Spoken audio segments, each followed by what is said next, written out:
കേരള തീരത്ത് മത്സ്യലഭ്യത കുത്തനെ കുറയുന്നു. നമസ്കാരം, കൊട്ടാരക്കര മീഡിയയിലേക്ക് സ്വാഗതം. കേരള തീരത്ത് മത്സ്യലഭ്യതയിൽ കുത്തനെ കുറവുണ്ടായതായി കണക്കുകൾ. 2023-24 വർഷത്തെ മത്സ്യലഭ്യതയിൽ 1.09 ലക്ഷം ടണ്ണിന്റെ കുറവ് വന്നതായാണ് സർക്കാരിന്റെ കണക്കുകൾ. 2022-23 വർഷത്തിൽ 6.9 ലക്ഷം ടൺ മത്സ്യം ലഭിച്ച സംസ്ഥാനത്ത് 2023-24 വർഷം ഇത് 5.81 ലക്ഷം ടണ്ണായി ഒതുങ്ങി.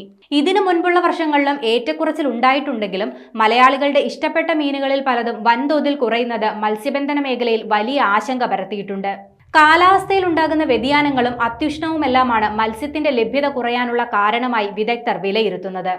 ഈ വർഷം സ്ഥിതി മോശമാകാനാണ് സാധ്യതയെന്നും വിദഗ്ധർ പറയുന്നു. സീസണുകളിൽ ലഭിക്കേണ്ട മത്സ്യത്തിന്റെ 1/4 പോലുമില്ലാത്ത അവസ്ഥയിൽ മത്സ്യത്തൊഴിലാളികൾ വലിയ പ്രതിസന്ധി നേരിടുകയാണ്. അനുബന്ധ മേഖലയിലെ തൊഴിലാളികളെയും ഇത് സാരമായി ബാധിച്ചിട്ടുണ്ട്. അതേസമയം തന്നെ മലയാളികളുടെ ഇഷ്ടമീനുകളുടെ ലഭ്യതയും വലിയ രീതിയിൽ കുറഞ്ഞിട്ടുണ്ട്. മുൻകാലങ്ങളിൽ യഥേഷ്ടം ലഭിച്ചിരുന്ന അയല, മത്തി, നെത്തോലി, ചെമ്പല്ലി, ചൂര എന്നിവയുടെ ലഭ്യതയിൽ വലിയ ഇടിവാണ് കഴിഞ്ഞ വർഷം ഉണ്ടായത്. 2022-23 വർഷം 1,02,084 മെട്രിക് ടൺ അയല ലഭിച്ചിരുന്നിടത്ത് 2023-24 വർഷത്തിൽ 34,546 മെട്രിക് ടണ്ണായി കുറഞ്ഞു. 2022-23 വർഷം 1,36,946 മെട്രിക് ടൺ മത്തി ലഭിച്ചിരുന്നിടത്ത് 2023-24 വർഷം 1,15,322 മെട്രിക് ടണ്ണായി കുറഞ്ഞു. സാധാരണ കുറഞ്ഞ വിലയ്ക്ക് ലഭിക്കുന്ന മത്തിക്ക് പോലും ട്രോളിംഗ് നിരോധന കാലത്ത് വലിയ അളവിൽ വിലവർധന ഉണ്ടായിരുന്നു. അതുകൊണ്ട് തന്നെ ലഭ്യത കുറയുന്ന മുറയ്ക്ക് ഈ 3 മത്സ്യങ്ങളുടെ വില ഭാവിയിൽ വർദ്ധിക്കാനുള്ള സാധ്യതയുണ്ടെന്നാണ് മത്സ്യത്തൊഴിലാളികൾ പറയുന്നത്.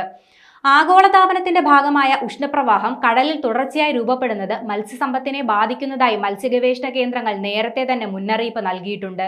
കഴിഞ്ഞ ഫെബ്രുവരിയിൽ കടലിലെ താപനില 1.2 ഡിഗ്രിയോളമാണ് വർദ്ധിച്ചത്. 200 മുതൽ 250 വരെ തവണ ചൂട് കാറ്റും വീശി.